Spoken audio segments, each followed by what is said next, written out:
are super lucky here. We met up with a new friend, Dancing Wolf. Bonjour. Bonjour. Bonjour. Kwekwe. Ça fait que je me présente, loup dansant des Premières Nations Abénaquis du village d'Odanak. Aujourd'hui, on fait la fête avec la communauté Mohawk de Kanawake. Ça fait que, avez-vous des questions? Oui, ben, premièrement, je voulais vous poser quelques questions par rapport à votre habit traditionnel. OK. Si je peux juste, je vais juste Oui. montrer. Tu me diras. OK. L'habit traditionnel, ça a le rapport, on appelle ça des régalias. Mais selon les siècles, on va avoir des tendances comme un peu plus modernes. Ça fait que moi, je suis danseur traditionnel intertribal, mais aujourd'hui, ce que je représente, c'est le 15e siècle. OK. 15e siècle. Parce qu'à l'époque, on n'avait pas grand-chose sur le marché que va dire des objets comme à la moderne actuelle. Mhm. Bon, bien, c'est que ma tunique Regalia, Oui. on fait la remarque parce qu'à cause des coquillages. Oui. Un montage de coquillages, tout taillé et monté à la main, enfilé. Bon, bien là, c'est que on voit les danseurs actuels, 21e siècle, c'est qu'ils n'ont pas ces genres de régalia comme ça. OK. Bon, bien après ça, quand que la venue de l'homme blanc qui nous a rencontrés dans le Nouveau Monde, Mhm. parce que 14e, en 1400, 15e siècle. Ça, c'est avant, Oui. avant que les Français Oui, débarquent. c'est ça.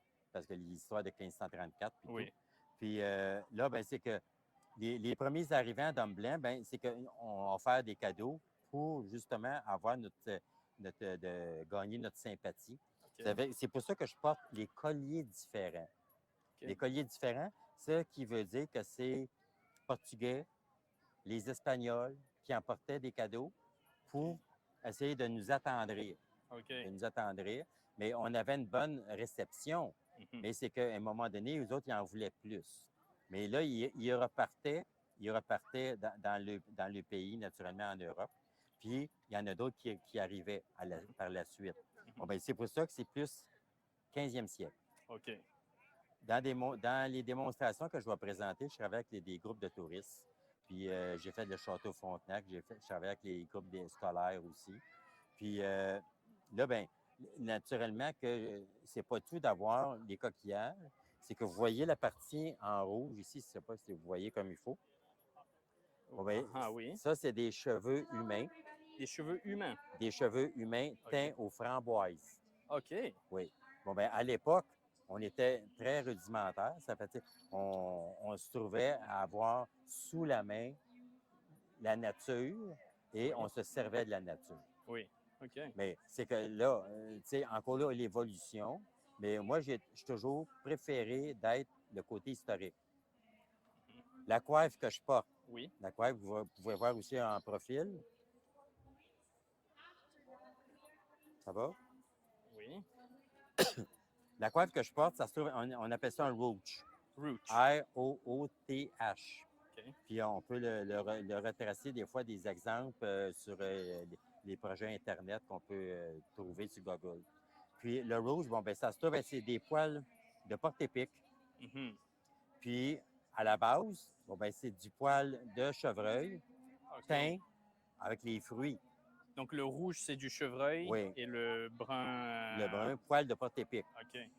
Mais on se servait aussi de ce genre-là, parce que ça existait, de rouge, même dans les années en 1400. OK. Parce qu'on va voir des films historiques, mais bien conçus. Mhm. Bon, ben les guerriers portent le rouge. OK, oui. Ça existait déjà. Mais à l'époque, c'est que quand il y a eu la période des scalpes, Oui. c'est qu'on laissait les épines dedans avec le poil pour empêcher l'homme blanc qui voulait nous détruire nos communautés, nos villages. Bon, ben là, on laissait les aiguilles. Là, il essayait de nous scalper, mais il pognait la chevelure en même temps que le roach. OK. Bon, ben là, il pognait tout ça, mais là, il y avait toutes les épines. Bon, ben ça a été comme un moyen de défense. OK. Parce qu'après ça, ben, quand c'était plus de réconciliation, des traités de paix, d'arrêter justement de faire les scalps, Mais Mhm. c'est pas les sauvages qui ont commencé l'escalade. On a trouvé nos recherches un personnage, un haut magistrat en Angleterre. OK. Puis lui, il avait fait signer quelque chose, là, quelque chose avec des mercenaires. Puis là, il dit, ben, allez chasser dans le Nouveau Monde, là, puis prendre des cadeaux, des cadeaux, le bien pour justement représenter l'Autochtone. Mais OK. au début, il utilisait nos têtes. Il nous coupait la tête aux Autochtones, puis là, il prenait nos crânes, il emportait ça jusqu'en Angleterre. Mais c'est que là, c'était pas juste un crâne, deux puis trois, plus que ça. Parce que les autres, ils étaient payés pour ça. Bon, ben là, OK, il se faisait payer au crâne. oui, oui, à la quantité. Bon, ben là, c'est parce que là, ça venait pesant. Les autres, ils voulaient avoir plus d'argent. Bon, ben ça en prenait beaucoup plus. Mais là, ils tuaient nous autres, les Autochtones, là, juste pour ça, là. Avoir un trophée, là. Mhm. Après ça, ben là, ils ont arrêté ça parce que c'était trop lourd. Bon, ben là, ils ont commencé à couper les oreilles. Bon, ben là, les oreilles, c'est que ça sentait trop l'impureté, que ça pourrissait. Puis là, ben, ils emportaient ça là-bas. Mais voyons, ça pue ben trop. Ça n'a pas de sens. Bon, ben, ils ont arrêté ça. Puis c'est là que les scalpes ont commencé parce que le cheveu, lui, il ne pourrit pas. Ah, Ils prenaient leur couteau, là, puis ils coupaient le haut du crâne. Puis là, ils partaient avec ça. Mais il y avait moins d'impuretés qui se faisaient de pourriture. Bon, ben là, chaque chevelure, il était payé pour la quantité et c'était facile d'en avoir une plus grosse quantité. OK. C'est pour ça qu'il y avait tant d'Autochtones. Nous autres, les Abénaquis, dans un temps, là, on était 4000. Puis là, il n'y a pas encore une éternité, mais 1400 seulement. Puis là, ben, là, c'est rendu que les gens, ils quittent les villages Mhm. parce que pour travailler, parce que nous autres, les Abénaquis, on était un peuple quand même considéré un peuple fier, Oui. puis dire, bon, on ne reste pas au crochet de la société. Puis, à la fin du compte, ben, on a continué à vivre de cette façon-là. Puis, tu sais, il y a tellement, tellement d'historique. Puis là, ben, il y avait tellement de scalps autochtones qui se faisaient. Bon, ben là, c'est pour ça, nous autres, les Amérindiens, parce qu'on disait Amérindien parce qu'on vivait en Amérique, Oui. mais dans le Nouveau Monde. Puis là, ben, nous autres aussi, on a commencé à faire les scalps pour vengeance. Mais nous autres, on se faisait tuer, détruire tout le temps. C'est qu'on on avait assez de ça, ben, on a fait la même chose. Mhm. Mais là, les autres, les Britanniques, là, ils s'en ont pas vanté qu'ils faisaient les scalps puis que c'est eux autres qui ont continué à en faire. Mhm. Bon, ben là, à un moment donné, nous autres, on l'a fait, mais là, c'est un fléau, là. Bon, ben là, Ouais. les hauts dirigeants d'Angleterre, ils ont dit, ben, on va signer un traité de paix pour faire arrêter les scalps Mhm. avec les Autochtones. Bon, ben, on a accepté. Après ça, fini les scalps. OK. C'est une partie d'histoire. Il y a tellement, tellement à raconter parce que même les régalias, les habits, si on tombe, on fait une évolution de porter les mitasses, parce que Les c'est tout mitas, fait. ça c'est? C'est comme ici, c'est comme les chaps des gars de Bessic. OK, oui, oui, oui. Bon, ben les autres, ils ont pris la OK, ils fonction ont pris ça. de nous autres, les Autochtones, Ah, ah. parce qu'ils se protégeaient les jambes. Bon, ben, tu sais, Contre quoi? Contre. ben, les motos, avec les Oui, motos. non, non, OK. Et vous, c'était quoi le Bon, but ben nous autres, ou parce que nous l'objectif autres, on premier? était des chasseurs. Oui. C'est que c'est nos femmes qui faisaient nos tuniques, nos Mhm. régalias. Puis, ils prenaient soin des enfants pendant que nous autres, on était à la chasse et à la pêche. C'est pour ça que je porte le signe du poisson, OK. parce qu'on était des pêcheurs. Ah, ah. Puis, quand on était en forêt pour la chasse, ben, là, naturellement, on portait le pagne Oui. qui mesure 4 pieds de haut. OK. Puis, à la fin du compte, ben, c'est que ça passe en avant. Ça passe dans la ceinture, ça rentre entre les jambes et ça ressort au fessier. OK. Ça veut dire que les gens qui nous voient le côté du fessier, Oui. on n'est pas nus. Parce qu'on Mhm. est abrié un peu comme symbole d'une couche pour OK, enfants. je vois. On est toujours abrié. Oui. Mais les gens, ils ne pensent pas à ça. Ils pensent Mhm. pas à ça. Bon, bien, ça, c'est une des parties, le peigne. Oui. Après ça, les mitas, c'est qu'on utilisait l'animal, une grande partie du cuir. Ça, est-ce que c'est un animal en particulier qui est utilisé pour la régalia? Ça se trouve être celui que je porte, ça se trouve être c'est du chevreuil. Du chevreuil. Mais en hiver, ça va être du cuir d'orignal. OK. Puis on faisait les mocassins aussi en cuir d'orignal Mhm. parce que c'était beaucoup plus résistant. OK. Puis là, avec des huiles naturelles, ben c'était empêcher l'eau de pénétrer dans nos mocassins aussi. Mais à l'époque, les franges n'existaient pas. Ça, OK. Les franges n'existaient pas. Donc, ça, c'est relativement moderne? C'est venu, non, ancien, mais l'évolution. Ça veut dire que nous autres, quand on arrivait à nos campements, nos familles, ben on arrivait de la chasse, mais dans le bois, là, c'est tout plein d'embûches, puis des herbages, puis des branches d'arbres. C'est qu'on arrivait au campement pour rejoindre nos familles, on avait toutes les jambes déchirées. Okay. Bon, ben là, nos femmes, ils se sont dit, on va vous protéger des jambes. C'est là qu'ils ont conçu, ils ont appelé ça les mitausses. Mais la mitasse, parce que c'était pratique, ça respirait, on pouvait aller à l'eau aussi, aller pêcher. Mais avant les franges, la pièce de cuir qui est toute cousue à la main, refermée, c'est qu'on gardait le morceau allongé de l'animal. Mais quand on allait à la pêche, ce qui veut dire qu'on sortait de l'eau, on était tellement imbibé d'eau, ça prenait tellement de temps à sécher. Bien là, nos femmes ils ont eu comme une inspiration. Ils ont dit, on va faire des coupures, des franges pour que ça s'écoule. Ça a fonctionné. Après ça, quand l'homme blanc est arrivé, admettons, nos alliés, parce que nous autres, on était alliés des soldats français, bon, ben, là, ils ont dit, ben, on a d'autres choses. À place d'avoir du cuir, on a des lainages. C'est qu'on a commencé à faire les taillages avec des pièces de lainage. Bon, ben là, c'est encore plus pratique que le cuir. Ça séchait encore plus vite. Bon, ben, tu sais, il y a une partie de l'histoire, puis qui fait dire, ben, l'évolution. Aujourd'hui, ben, ils ont eu une influence dans les années, ça fait longtemps, là, mais moi, je n'étais pas vieux à l'époque, là j'ai 70 ans, mais dans les années 67, l'année de l'Expo à Montréal, bon, ben, ils ont fait venir des danseurs, justement, traditionnels, mais il y avait déjà les régalias colorés, avec des rubans. Mais moi, du fait que je préfère faire mes enseignements côté historique, je préfère le côté vraiment histoire.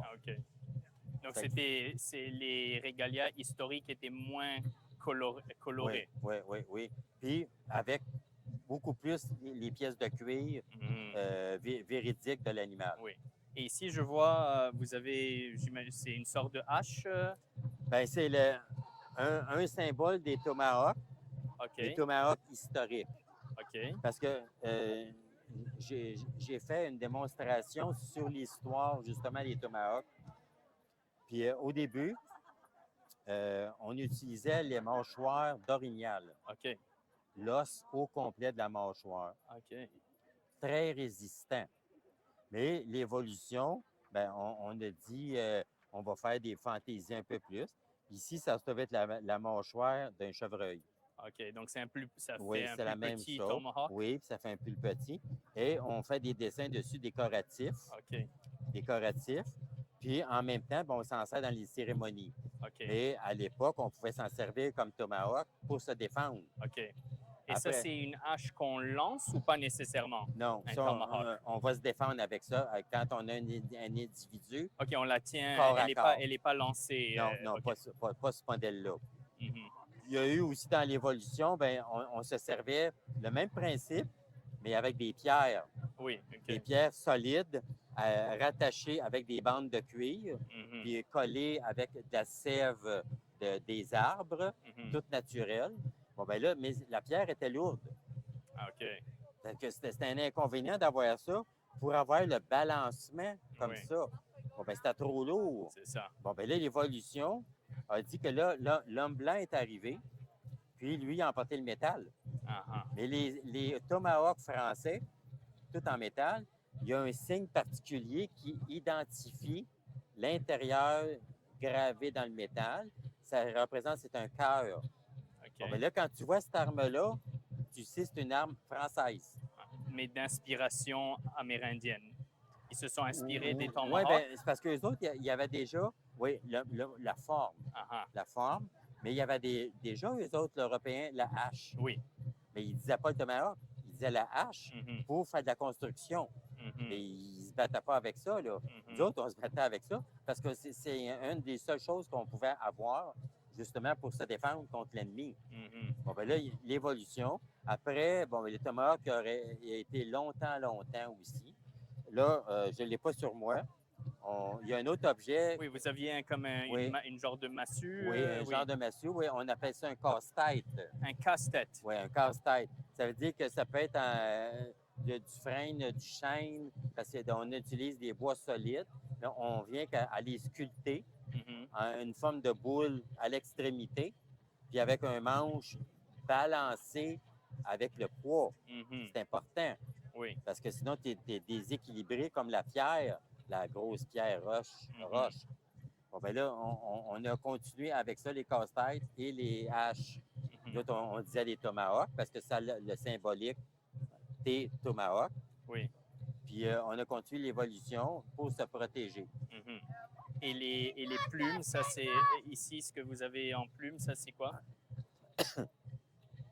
C'est que la nature, elle nous offre de rencontrer des oiseaux de toute variété. Certaines régions, ils ont de la dinde sauvage. Oui. Toutes sortes d'oiseaux, ils ont l'oie sauvage. Bon, ben, l'aigle, naturellement. Mais l'aigle est en voie de disparition. Ça veut dire qu'on ne peut pas porter maintenant. Ceux qui n'en ont, mais ils ne peuvent pas en avoir d'autres. S'ils viennent tout abîmer, ils n'auront pas d'autres. Parce que là, ils vont faire un choix. Mais les Autochtones qui font les danseurs, moi, je suis de traditionnel intertribal, c'est que moi, je vais porter plus le côté historique. On appelle ça un bassoul. C'est un accessoire rond qu'on porte dans le bas du dos. OK. Puis ça fait une forme arrondie. Oui. C'est en l'honneur de la danse de la perdrix. OK. Puis là, on a vu, oh, c'est intéressant, c'est symbolique, tout ça. Bon, ben là, on a dit, on va s'en servir pour faire nos danses traditionnelles, mais symboliques. C'est pour ça que nos danseurs actuellement, les smoke dance puis toutes ces choses-là, là, le traditionnel, vont porter le bassoul au dos, en bas du dos. OK. Moi, le mien, c'est tout en plumes de dinde sauvage. OK. Et ça ressemble un petit peu comme un truc de paon, un peu comme une queue de paon. Oui, mais c'est ça? pas le pain. Oui, c'est ça. C'est pas le... Oui. Mais c'est ça. Mais même à la dinde sauvage, le mâle, quand il va ouvrir sa queue pour soit faire le beau, oui, okay. ou soit qu'il est en rogne avec quelque chose, oui. bien là, il va montrer qu'il est, il est menaçant. Bon, ben, en faisant ouvrir toute sa queue complète, bien là, moi, je suis gros, là. Je suis menaçant, là. Viens pas m'attaquer, là, parce que moi, je vais me défendre. Bon, ben, vraiment, l'historique, c'est pour la perdrix. Oui, la perdrix. Et donc, ça, c'est un accessoire spécifiquement pour la danse traditionnelle? Pour la danse, et on s'en sert d'éventail. Et d'éventail aussi? Oui, c'est ça. OK. Plusieurs marchands ici ont des variétés, puis pas la même plume. Puis, ils vont prendre encore des plumes de dinde sauvage, la partie des ailes. OK. L'aile d'une dinde sauvage, c'est très, très long. Ça peut être long comme ça. OK, oui. Long comme ça. Wow. Oui. Puis, elle va être plus avec des rayures. Puis, la queue, bien, elle est différente parce qu'elle est surtout beaucoup plus brune. Les ailes sont noires et blanches. OK. Mais on va faire d'autres ornements avec. Puis comme les éventails aussi. C'est parce que j'en ai. Ce que j'ai ici au bout de ma coiffe. Oui. Donc la plume. Oui, la plume symbolique. Oui. C'est une plume de héron bleu. OK, d'un oui, héron. de okay. héron bleu. Parce que nous autres, ça signifie, c'est notre emblème à nous, les Abénakis. Le héron bleu spécifiquement? Oui. OK. Oui. C'est notre emblème, comme l'oiseau de la communauté. Puis là, ben là, c'est que quand on la porte, ben, pas personne d'autre communauté vont l'utiliser. OK. Parce que s'ils disent, hey, ben, toi, t'es Abénaki? Ben non, je suis un imposteur. Okay. Parce que moi, je la porte parce que je suis vraiment Abénaki. Mais c'est comme ça qu'on va se repérer, se reconnaître et dire, on est fiers de porter notre emblème. Oui. On était un peuple pacifique, surtout, Les Abénakis. Puis on vient du Vermont. Puis, OK, historiquement, vous venez du Vermont. Oui, oui, oui. OK. Parce qu'on était une grosse quantité d'Abénakis dans le secteur, jusqu'à 4000, je disais tantôt. Oui. Puis là, allié avec les soldats français, mais on a fait une belle union et on a monté vers les terres pour aussi pour les forêts, pour la chasse. OK. Parce qu'à un moment donné, ben, t'es saturé, ben, tu ne peux pas tout tuer, tous les jeunes naissants Oui. des animaux. Bon, ben, c'est qu'à un moment donné, tu montes vers le nord, puis là, tu tombes sur des bêtes adultes, mais qui ne sont pas en train d'avoir des petits éventuellement. Bon, ben, ça, c'est la chasse. Bon, ben, c'est pour ça qu'on allait vers le nord. OK. Mais c'est parce qu'à un moment donné, ben, on s'est installé avec les terres du roi de France Louis XIV. OK. Depuis en 1660, on est à Odanak. Odanak, ça, c'est où les Abénakis résident présentement. Oui. Puis OK. depuis 1660, puis notre chef Nescambiwit, un des très grands chefs de l'époque de ces années-là, a même été invité en France au château Versailles OK. par Louis XIV, parce qu'on était des alliés, mais on avait beaucoup de mérite de les aider aussi. Bon, bien, en récompense, c'est qu'il est invité par bateau, puis dit, ben, tu traverses l'océan, puis tu t'en viens jusqu'en France. Bon, bien là, le château de Versailles, nous autres, notre chef, en cadeau de remerciement, ben, il dit, je vais vous emporter un canot, parce qu'autour du château de Versailles, il y a des plans d'eau. Bon, bien là, c'est que le roi faisait ensemencer du poisson. Et nous autres, avec le canot, bon, ben là, notre chef a dit, vous allez pouvoir aller à la pêche. Il disait pas à la pêche, il disait à la pêche. Avec un petit peu son langage abénaki, là, tu sais, avait déformé un peu, là. Oui. Puis là, ben, pour que l'autre comprenne, que le roi comprenne. Puis, en fin de compte, c'est le cadeau que notre chef a offert. Un canot Abénaki. Abénaki, fait tout à la main. Bon, ben, le roi, lui, une autre récompense, c'est que c'est là qu'il nous a donné des terres. Nos terres Abénaki qu'on utilise encore actuellement. Et on est encore sur nos terres. OK. Puis même à l'époque, si les envahisseurs de d'autres communautés, d'autres sauvages, parce c'était sauvage à l'époque, ben là, ils essayaient de prendre, justement, conquérir nos terres, juste pour le plaisir de tuer le monde. Ben, nous autres, on avait des bons guerriers à cette époque-là. Puis c'est pour ça qu'on a continué, justement, à garder nos terres, parce qu'on avait des bons guerriers. Et en parlant de guerriers, vous m'aviez dit que vous êtes un guerrier moi, je suis un Abénaki. guerrier, oui. Et est-ce que c'est le fait que vous avez est-ce qu'il y a quelque chose sur votre régalia qui démontre ça et comme qui fait... Bien, la coiffe, c'est surtout utilisé pour un guerrier. OK. Au départ, parce que même... Ça, c'est le roach? Oui, le roach. Le roach. Parce que même en 1400, ça existait. Okay. Là, dans la communauté à Odanak, ça avait tombé, il y a eu tellement de tueries. On était à 4000, on s'est abaissé à 1400. Ça, c'est des tueries de la part des soldats britanniques? Oui. Et aussi avec les Iroquois. Et aussi qui étaient alliés avec les Britanniques. Exactement. Bon, bien là, ça a fait un massacre énorme. Puis là, les Abénakis, bien là, à une certaine période, il en restait 1400. Bien là, à la communauté à Odanak, possiblement, ils font les recensements, là. Oui. Bien, ça peut être seulement dans les 600.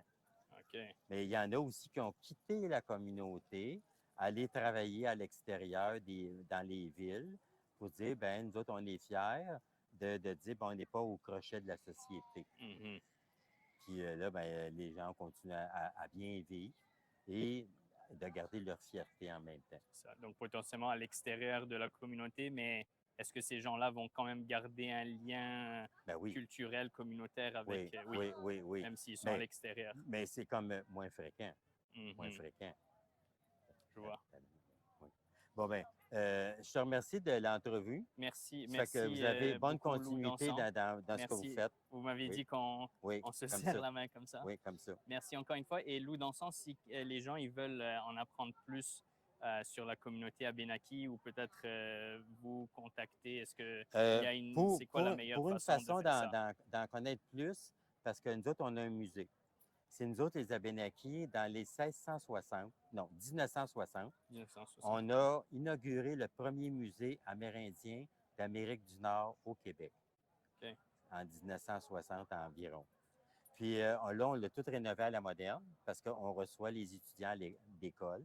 Puis on va démontrer tout ce qu'on a vécu. Okay. Des pensionnats aussi.